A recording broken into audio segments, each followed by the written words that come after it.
예, 박정현 판사과 함께하고 계십니다. 3대 특검의 출범한 한 70여일이 지났는데 이제 수사가 진행이 되면서 여러 의혹들이 또 규명이 되고 또 드러나고 있습니다. 오늘은 유혁 전 법무부 감사위관과 함께 지금까지 수사 어떻게 봐야 할지 짚어보겠습니다. 어서 오십시오. 예, 안녕하십니까. 오랜만에 뵙습니다. 예. 잘 지내신 거죠? 예, 잘 지내고 있습니다. 예, 두 분은 인사 함께 나눠주시고. 네, 안녕하십니까. 안녕하십니까. 네. 예, 자 오늘 이제 김건희 씨가 구속 후 세 번째 특검 조사를 이제 받았는데 하루 미뤄졌었습니다. 네. 윤 전 대통령이 계속 조사를 거부했던 것과 달리 이제 본인은 이제 한 세 번째 조사에 나서 일단 진술 거부권 행사하고 있는 것 같아요. 네. 어떤 전략이라고 보시는지? 지금 뭐 최소한 그 김건희 씨 같은 경우에는 뭐 예. 절차적인 요청, 특검의 요청에는 뭐 거부를 안 하고 있는 것 같고요. 예. 최소한 그런 절차적 요구에는 그냥 순순히 응하는 모습을 보여왔는데 예. 지난번 2번 조사를 받고 이번에 이제 세 번째 출석 요구에는 불응하지 않았습니까? 예. 사실 그 2번 조사를 받으면서 그때까지 이제 그 특검 쪽에서 뭐 여러 가지 한 질문에 대한 본인이 뭐 입장도 한번 정리해 볼 필요가 있었고 예. 또 한번 또 그때 당시에는 김매성 그다음에 건진법사 이 두 사람이 다른 방에서 동시에 조사를 받고 있었던 상황이니까 두 번째 조사 때 이제 그 여러 가지 그 상황을 한번 점검하는 차원에서 쉬어간 게 아닌가 이런 생각이 듭니다. 쉬어가는 거. 예, 실제로 뭐 이번에 그 심평 변호사님도 만나고 이런 걸 보면 예. 뭐 건강이 특별하게 악화돼 가지고 뭐 그걸 이유로 삼아서 출석하지 않은 건 안 같고 예. 아마 저 한 번쯤 변호인도 접촉을 하고 본인도 한번 방어 전략이나 이런 걸 점검해 볼 필요 차원에서 멈추고 오늘 또 출석해서 여전히 특검 신문에 저 불응하고 있고 진술 거부하는 것 같습니다. 이제 방금 이제 들어온 속보는 23일에 네. 오전 10시에 김건희 씨를 특검에 재소환하기로 하겠다. 구속 후 네 번째 소환이 예정되겠다. 뭐 이런 속보도 나오고 있는데 오늘 이제 물었던 건 건진법사 전성배 씨와 관련한 의혹을 많이 물었다는 거 아니에요? 예. 근데 목걸이 영수증이나 녹취록 같은 정황 증거는 있는데 건진법사로부터 받은 실물은 확보가 안 된 거잖아요. 확보 사실은. 안 됐습니다. 예. 네네. 그래서 그러면 입증이 좀 어려울 수밖에 없을 상황인데. 입증이 어려울 수도 있지만은 예. 사실 이제 건진법사가 오늘 그 구속 전 피의자 신문을 포기하고 구속이 되면 또 이게 큰 사정 변경이 되는 거거든요. 그리고 사실 실물이 나올 가능성은 뭐 그 김건희 씨 성격이나 이런 거에 비춰보면 집에서 찾아내더라도 뭐 그걸 부인할 수도 있고 실물이 행방을 뭐 스스로 인정하고 그럴 가능성은 거의 없어 보이고요. 결국은 건진법사가 이제 기존의 입장을 번복하고 그리고 사실 그 기존의 입장만 번복이 된다면 뭐 여러 가지 저 문자 내역이라던가 뭐 녹취 내역이라던가 이런 거에 비춰보면 어느 정도 인정할 수 있지 않겠습니까? 그리고 사실 정황상 이 통일교 청탁과 관련된 금품 수수 정황은 명백하기 때문에 아마 저 특검에서도 불기소하지는 않을 것 같습니다. 저 오늘 이제 관봉권 얘기가 굉장히 이게 나오잖아요. 건진법사 관련해서 우리 이제 감찰관님은 검사 근무 오랜 시간 하셨기 때문에 남부지검이 굉장히 금융범죄 수사 특화된 곳이기도 한데 왜 이렇게 이런 일이 벌어졌을까? 저도 납득이 가지 않습니다. 사실 그 압수물이라는 거는 그 돈을 압수한 경우에는 그 액수가 중요한 경우도 있지만 사실은 그 압수된 모습 상태가 중요한 경우도 있거든요. 그렇죠. 원본 그대로의 모습. 뭐 예를 들어 뭐 편지 봉투나 쇼핑백에 넣어서 전달했다고 했는데 그 편지 봉투나 쇼핑백이 발견된다든가. 이 사건 같은 경우에는 1억 4천을 압수하면서 총 5천만 원이 관봉권이 압수됐다는 것인데 그게 관봉권이 압수가 된 게 작년 12월이라 합니다. 12월이고 그다음에 압수될 때 당시에 이제 관봉권에 두 가지가 있는데 이게 이제 그 제조권이라는 신권이 관봉권이 있고 그다음에 이 사용되던 구권을 5천만 원에 맞춰서 재포장한 한국은행에서 재포장한 게 있는데 이 건의 경우에 신권은 아니고 그 사용권이라고 부르는 그 구권을 모아놓은 것이라네요. 그래도 최소한 그 비닐로 이 포장되어 있는 밀봉되어 있는 것 부분에 이렇게 그 어디서 얼만큼 어느 액수이며 언제 이 관봉권을 만들었는지 포장했는지 그 자료가 남아 있는데 사진도 명확하게 해상도가 없는 상태로 찍었어요. 찍었고 그 다음에 이게 검사의 말은 그렇답니다. 이게 뭐 현상 보관하라는 취지로 지시를 했다는 건데 그걸 현상 보관을 했다는 걸 챙긴 윗사람이 하나도 없어요. 지금 남부지검에서는.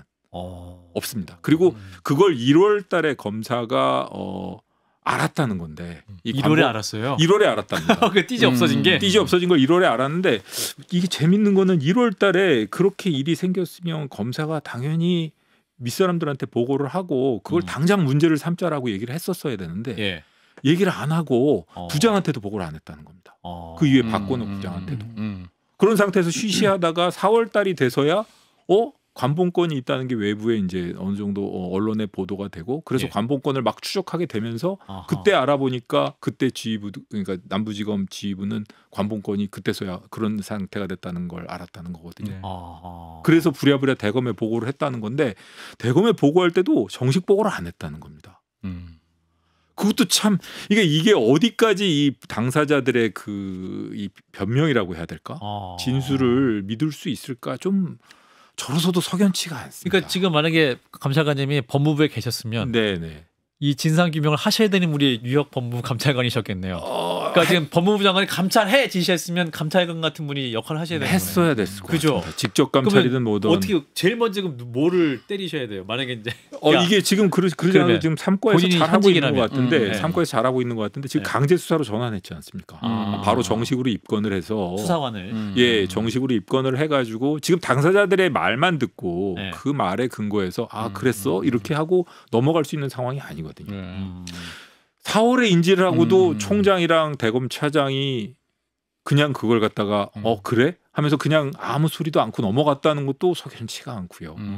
이걸 충분히 납득할 수 있을 만큼 제대로 사실관계를 밝히려면 강제 수사 이외에는 4월에 그런 신부정 검찰총장도 그래 하고 알았던 거예요? 알았다는 겁니다. 그거는 뭐 확실히 확인된 사실입니다. 정말 어떻게 검찰이 특히 남부지검 거기는 그런 부패 수사 공직자들이나 정치인 부패 수사를 많이 하게 돼 있는 곳인데 그렇습니다. 검찰 직원이 그럴 수 있는데 저 경찰만 봐도 지금 경찰의 경우 지금 보니까 특별수사대가 문재인 대통령 부인이었던 김정숙 여사가 광남 청담동 M 유명한 샵에서 1,200만 원에 달하는 돈, 그걸 관봉권에 지금 청와대 특활비 내지 국가 돈으로 보이는 관봉권 1,200만 원. 지금 그래서 보니까 벨벳 트리밍 코트 258만 원, 울랄게 재킷 178만 원, 카브라 슬랙스 88만 원. 자, 이런 것들을 다 지금 규명을 해서 지금 올리고 있는데 이것들을 그렇게 잡을 수 있던 핵심 이유가 바로 한국은행이라고 적힌 띠지. 이런 것들을 확보했기 때문에 지금 1,200만 원, 김정수 여사가 지금 1,200만 원의 국민 세금 특활비를 자기 사적인 고급 의상 구입에 쓴 거 아니냐? 지금 이런 거 지금 추적하고 있는 거 아닙니까? 네네. 그런데 경찰도 이러고 있는데 더군다나 특화 남부지검 검찰이 이런 것을 했다는 게 뭔가 정말 이 경찰에 비해서도 망신 아니냐? 저도 뭐 망신이라는 말에 대해서는 뭐 전적으로 동의하고요. 그리고 이걸 갖다가 1월에 인지하고 보고를 안 했다는 거, 그리고 그게 제대로 의사 이게 아무리 직원이 2023년도에 들어온 신규 직원이라고는 하지만 검사가 이걸 현상 그대로 보존하라고 몇 번이나 확실하게 얘기를 한 게 사실이라면 검사 그렇게 얘기를 했답니까? 검사 본인은 그렇게 얘기를 한답니다. 그래요. 근데 또 직원 얘기는 또 다르고요. 근데 요거 간단하게 물어보면 되게 띠지도 돈이 제일 중요한 증거지만 띠지도 그 자체로 하나의 중요한 증거물이라 이른바 비닐봉지 집어넣어서 증거물 몇 호 뭐 이런 식으로 한다는 얘기가 있던데 그렇게 해야 됩니다. 그쵸? 그러니까 이거 같은 경우에는 압수물 보존의 기본 원칙이 무너진 사건이기도 합니다. 전 정말 이해 안 되는 게 23년에 들어온 신입 수사관이라고 하더라도 사실은 이게 돈을 세는데 이거 얼마인지 세봐. 알겠지만 그래도 띠지 풀러서 한 장씩 세봐. 그러면 일단은 띠지 풀고 또 장갑 끼고 해야 되는 거잖아요. 그리고 혼자 하는 게 아니고 예를 들어서 돈 세다가 6시 되니까 퇴근해야겠는데요. 그럼 집에 가지고 가서 세. 그래서 만약에 가져온데 띠지를 놓고 왔다. 이러면 이해가 돼요. 돈을 압수물을 집에 가지고 가는 건 그럴 리가 없잖아요. 더군다나 돈이니까 그럴 리가 없잖아요. 그러면 이 직원 혼자 센 게 아닐 테고 최소한 한두 명이 더 옆에서 보면서 같이 세거나 그럼 센 다음에 정리해서 얼마입니다 하고 적은 다음에는 다시 묶는 작업을 할 텐데 신입수사관이 만약에 놓쳤다면 옆에 있는 조금이라도 경력 있는 분이 그 스티커는 더구나 큼지막하잖아요. 그거 어딨어? 라고 당연히 얘기가 나와야 되지 않나? 저는 이게 만약 혼자 작업한 게 아니라면 이걸 놓칠 수는 없다. 그렇습니다. 라고 생각을 해요. 그러니까 이건 단순하게 그 직원 혼자의 책임일 수도 없고요. 그걸 감독하는 상급자의 책임도 있고 그다음에 검사가 확실하게 얘기를 했는데도 불구하고 그 직원이 그 취지를 잘못 이해하고 그냥 뜯어서 했다. 그러면은 직원 혼자의 잘못일 수도 있겠지만 도저히 이게 지금 상황이 그렇게 받아들여지기가 어렵습니다. 정청래 민주당 대표가 이 문제를 굉장히 굉장히 좀 강력하게 문제 제기를 했는데 네네. 이것이 결국은 검찰청 폐지. 결국 이러니까 경찰청 검찰 바로 그냥 폐지하는 게 맞다로 이어질 수 있는 중요한 근거로 작용할 수 있을까요? 어떻습니까? 뭐 검찰에 대한 공격 자료로 쓰일 수 있는 거고 예. 사실 그 총장이랑 차장이 알았고 검사장도 알았는데도 불구하고 그걸 갖다가 그냥 당당하게 정면으로 돌파하지 않고 이런 식으로 오랜 시간 동안 그냥 뭐 그냥 쉬쉬하면서 해온 것 이런 것 때문에라도 예. 더 좀 욕을 많이 먹을 수밖에 없는 상황이 된 게 좀 그렇다면 결국 띠지 때문에 해체되는 검찰 이런 띠지가 결국 검찰 죽였다. 이게 좀 심각한 사안인 것 틀림없습니다. 네. 근데 만약 그 띠지가 이제 되게 띠지 있는 관봉권이 사실 특수활동비도 띠지 있는 관봉권을 많이 받는다고 하는데 네. 그럼 만약에 이제 그 띠지에 있었던 관봉권이 뭐 어떤 특정 기관에 지급된 특수활동비였는데 그 추적할 수 있는 근거가 있었던 정보였는데 그걸 좀 은폐하기 위해서 혹시라도 그것을 없앴던 것이 아닌가라는 상상도 가능한 거 아니에요? 상상도 가능하고 뭐 지금 뭐 이렇게까지 여러 가지 절차적으로 그리고 시기적으로도 여러 가지 좀 문제가 많게 이렇게 사건이 벌어지는 상황을 봐가지고는 그런 말이 나와도 지금 검찰에서는 곤혹스럽게 생각할 수밖에 없는 상황인 것 같습니다. 예. 자, 또 김건희 씨가 이제 특검에서 진술했던 것 대체되는 정황들 계속 나오고 있는데 목걸이 모조품을 오빠의 장모집에 둔 것, 또 이후한 그림을 옮긴 것 등이 또 수사를 방해하는 행위로 좀 간주될 수도 있을 것 같은데 그럼 앞으로 그 향후가 어떻게 적용됩니까? 이런 그런 점과 관련해 가지고는 사실 그 김건희 씨 오빠의 그 뭐 장모집 이렇게 얘기를 하는데 김건희 씨 오빠의 장모 정도 되면 이게 증거인멸죄에서 얘기하는 그 친족 범위에도 속하지 않는 것 같고요. 그래요. 그렇기 때문에 이런 경우에는 사돈이잖아요. 사돈 때문에. 네, 그렇습니다. 그렇기 때문에 한번 좀 조사를 해봐야 되고 사실관계를 밝혀야겠지만 경우에 따라서는 증거인멸 또는 그게 김건희 씨가 시킨 거라면 자기 사건에 대해서 증거인멸을 교사한 것이라도 증거인멸 교사가 됩니다. 그렇기 때문에 그런 경우에는 또 별도 여죄가 될 수도 있고 그렇기 때문에 그 여죄가 뭐 설령 자기 증거인멸로 뭐 처벌을 못한다 하더라도 이건 뭐 아주 심각한 그 죄질을 불량하게 만드는 양형 자료니까 그렇게라도 써야겠죠. 이게 잘못된 건 틀림없습니다. 그렇군요. 자, 그리고 이제 통일교 관련해서 이제 녹취 파일이 또 새롭게 공개가 됐습니다. JTBC에서 공개를 했는데 그 윤 전 그 세계 본부장과 김건희 씨가 대선 직후 통화한 녹취 파일인데 당선 축하 인사를 이제 두 분이 나눴던 거예요. 애 많이 써줘서 고맙다 했더니 윤 전 본부장이 여태까지 교회만 아니라 학교, 대한민국 조직, 기업체까지 동원한 건 처음입니다. 얘기하자 선생님 너무 감사해요. 이렇게 감사 인사를 했다는 거 아니에요. 네네. 그러니까 이 말은 통일교 전 본부장이 통일교 안에도 이제 교회도 있지만 기업이 엄청 많잖아요. 네, 그러니까 아마 그걸 동원했다는 걸 암시하는 그런 말인 것 같은데. 네네. 그러면은 이게 대선 개입 때 이제 대선 때 이제 도움을 줬다는 걸 암시하는 내용이어서 이게 대선 개입 여부까지 확대될 수 있는 내용입니까? 확대될 수 있는 것 같습니다. 확대될 수 있고 이게 뭐 선거법 위반이든 뭐 여러 가지 정치자금법 위반이든 뭔가 문제가 돼도 문제가 될 수 있는 사안이고요. 아마 지금과 같은 이런 녹취록의 내용이 지금 현재 지금 뭐 압수수색 영장 집행과 관련해 가지고 국민의힘 측이랑 약간 좀 문제가 있지 않습니까? 그 압수수색 영장 발부받는 과정에서도 아마 소명 자료로 제출되지 않았을까 싶습니다. 그래요. 그리고 그리고 압수수색 영장 청구 이후로도 충분히 언급됐을 것 같고요.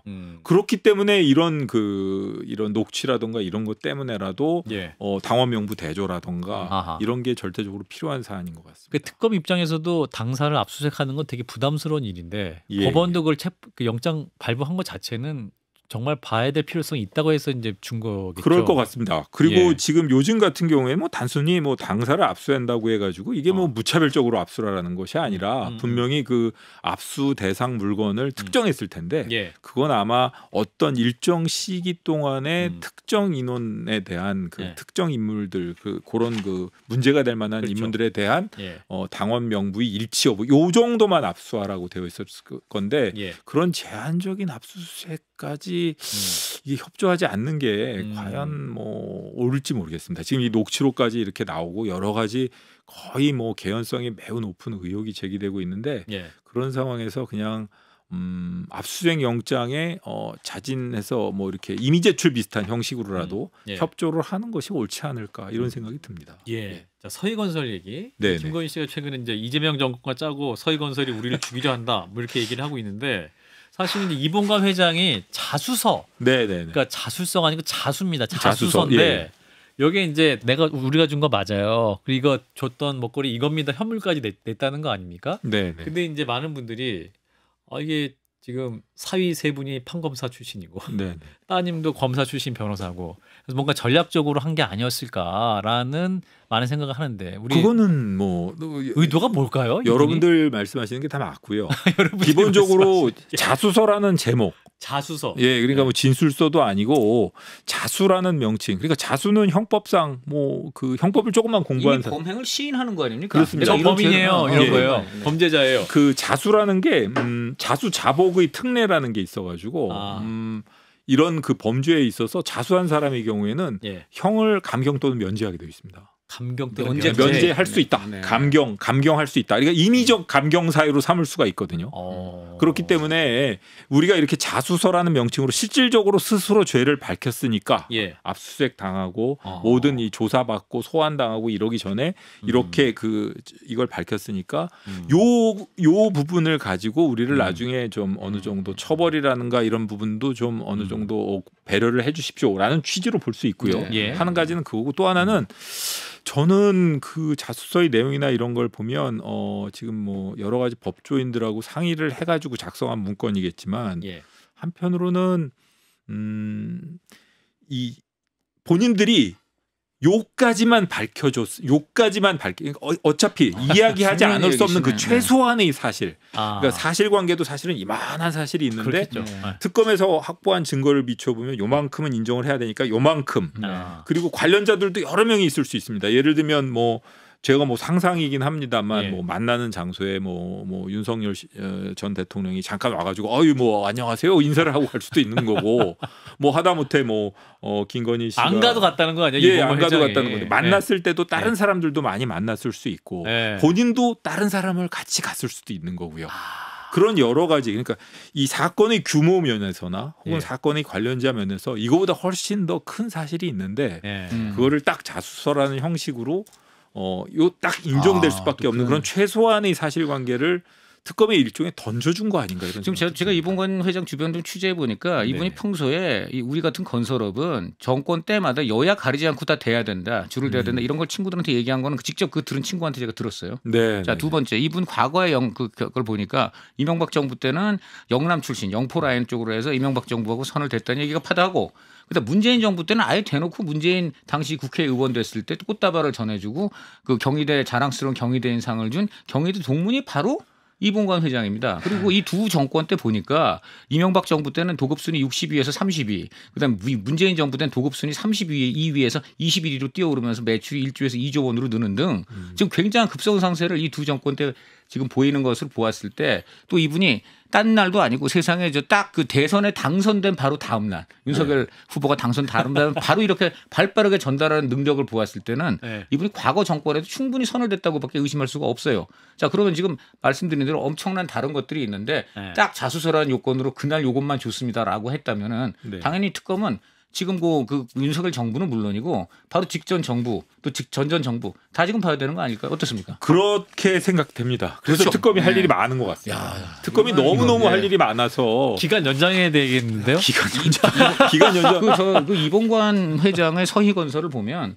그 건설 그 회사의 그 성장세라든가 특정 정권과의 연관성이 상당히 느껴지고 또 그 규모나 연혁을 볼 때에 그 해당 밑에 무슨 사장 이런 분들이 굉장히 파격적인 연봉을 받는 것도 다 드러났어요. 그래서 이것도 수상 한두 군데가 아닌 것 같습니다. 근데 저도 뭐 서희건설이나 통일교나 이런 부분들이 마치 이제 김건희 씨로부터 삥을 뜯긴 그 사람들이 아닌 거죠. 사실은 아주 적은 뇌물을 주고 물론 국민들이 보기에는 엄청 큰 뇌물이지만 본인들의 사업적인 측에서 볼 때는 적은 뇌물을 주고 훨씬 많은 이권을 국민의 이익을 본인이 가져가려고 했던 건 아닌가? 예를 들어 통일교 같은 경우도 사실은 뭐 다이아몬드 목걸이 이런 거 갖다 주고서는 네. 권성동한테 돈 줬던 의혹이 있고 대외협력기금 차관이 뭐 한 8억 달러 이상이 늘어나고 이런 게 있잖아요. 그래서 이분들도 범죄자일 거라는 가정에 철저히 수사를 해야 된다고 봐요. 그건 당연합니다. 그렇기 때문에 아마 특검에서도 그게 특가법상 알선수재로 이유하지 않고 그렇죠. 어떻게든 뇌물로 가죠. 뇌물죄로 가려고 하는 이유가 그것 때문에 그런 것 같습니다. 이 단순하게 이 돈을 건네는 사람들, 이 뇌물 공여자들도 여러 가지 성격이 있을 수 있지만 아주 사실 이런 이익을 대가로 그리고 그 자수서가 지금 비록 어떻게 보면 양형 감형 내지 면죄의 어떤 요건이 된다고 하는데 오히려 작은 죄를 큰 죄를 덮기 위해서 작은 죄를 시인하는 방식으로 그것이 쓰여졌다면 오히려 가중처벌 대상이 될 수 있는 거 아니냐. 추가로 더 나오는 그 범죄 사실에 대해서는 사실은 그 그렇죠. 감경의 그 범위 내에 속하지 않기 때문에 작은 걸 자수해서 큰 걸 덮으려고 했다면 더 큰 벌을 받아야 된다고 충분히 가능한 것 같습니다. 충분히 가능하다고 하셨습니다. 특검에 정말 많다라는 말씀을 전해주고 계시는데 유혁 전 법무감찰관과 함께하고 있습니다. 윤 전 대통령 이번에 지금 계속 재판 안 나가고 있고 특검 조서도 안 나가고 있잖아요. 근데 오히려 윤 전 대통령 변호인 측에서는 지금 오히려 특검이 수사 잘못하고 있고 직권남용, 독직폭행, 독직폭행도 이런 게 있었네라고 저희가 과거에 한동훈 검사 기억나죠? 그 얘기도 이제 기억이 나는데 그 휴대전화 압수할 때 있었던 일이었는데. 이거 어떻게 보세요, 윤 전 대통령 측의 이런 대응들? 독직 폭행. 그게 그 수사하는 입장에서는 최악의 죄명 중에 하나입니다. 최악의 죄명이다. 그건 벌금형도 없는 죄명이고요. 그 법정형도 아주 높은 죄명인데 그런 독직 폭행이라는 죄명을 고소 범죄 죄명으로 삼아가지고 고소를 한 것은 어제 오늘 일은 아닌 것 같고요. 예전에도 보면은 체포영장 집행에 불응하면서 그때도 독직폭행부터 시작해가지고 이 경찰이라던가 공수처 수사관들을 막 고소하고 이런 적이 있으니까 일종의 정치 공세라고 보아야 할 듯 싶습니다. 사실은 이거 고소한다고 해서 제가 지금 윤석열 씨 쪽 그 전 대통령 쪽의 주장을 전부 다 받아들인다 하더라도 그게 독직 폭행이 될 가능성은 없다고 보여지고요. 일종의 본인들이 어떻게 보면은 끝까지 본인들의 정당성 내지는 혹은 이 본인들이 입장을 계속 강변하기 위한 하나의 그 방법 아닌가 싶습니다. 독직 폭행 여부 보려면은 CCTV 봐야 되는 거 아니에요? CCTV를 수사기관은 봐야죠. 그래서 이걸 해서 공개 여론을 좀 김계리 변호사라든지 이런 분들은 막 좀 유도하려고 하는 듯한. 공개는 만약의 경우에 윤석열 씨 측에서 공개하자. 공개하자라고 얘기를 한다면 사실 그건 공개 못할 바도 아닙니다. 그래요? 오히려 윤 전 대통령 변호인들이 원하면 또 할 수도 있는 거예요? 원하면은 할 수도 있는데 다만 이거는 만약의 경우에 윤 전 대통령 쪽에서 실제로 그걸 응할지도 의문이고요. 응한다면 그거는 좀 어떻게 보면 바보 같은 생각인 것 같고. 왜 바보 같은 생각일까요? 좀 여러 가지로 놀림거리가 될 텐데 제 생각은 그 CCTV와 관련해서는 이 공식적인 법사위 결의가 있다던가 혹은 압수수색 영장이 있다던가 혹은 특검 쪽에서 공문을 보내가지고 요청을 한다면 이거는 체포영장 집행 과정에서 이 그 집행 불능 사유를 인정하기 위한 하나의 객관적인 자료니까 당연히 그건 구치소 측에서 줘야 합니다. 그걸 받아서 기록에 첨부하는 것까지는 그리고 또 나중에 법정에 현출하고 그다음에 법정에서 보여주면서 기자들이 다 그 동영상을 같이 보고 방청객 입장에서 이것까지는 가능하다고 봅니다. 근데 그거를 윤석열 씨 쪽에 동의 없이 그냥 일반 공공에 함부로 이렇게 방송에 송출한다던가 이런 경우에는 나중에 세월이 좀 지나고 나서 윤석열 씨 측에다가 일종의 빌미 내지는 트집거리를 주는 것밖에 안 될 것 같습니다. 어떤 빌미죠? 예를 들면 그렇게 아주 과도한 인권 침해로 인해 가지고 내가 그런 속옷 차림으로 막 이렇게 저항하고 정말 그러는 모습을 이렇게 만천하에 공개하는 게 과연 이게 합당하냐? 내가 아무리 잘못을 저질렀어도 이런 식으로 그 CCTV는요, 그 재소자의 안전이라든가 어떤 그런 것 때문에 있는 보안이라든가 그런 걸로 인해서 찍은 것인데 지금 민주당이 하는 행태는 정치적으로 지금 어쨌든 물론 윤 전 대통령이 잘못한 거와 별개로 지금 보니까 팬티 차림으로 이런 거 해가지고 이거 선정적인 것인데 이걸 가지고 굉장히 정치적으로 이른바 좀 뭐라 그럴까 이 공격을 하겠다는 이제 그런 의도 굉장히 엿보이는데요. 지금 말씀하시는 것처럼 강 의원님 말씀하시는 것 같은 그런 비판도 있을 수가 있고요. 알겠습니다. 그렇기 때문에 여러 가지 좀 신중하게 판단을 해야 될 것 같습니다. 예, 서울구치소는 이제 윤석열 변호인단의 영상 정보 공개 청구를 거절했다는 점까지 말씀드리겠습니다. 오늘 여기까지 말씀드리겠습니다. 유혁 전 법무부 감찰관이었습니다. 고맙습니다. 네, 감사합니다. 네.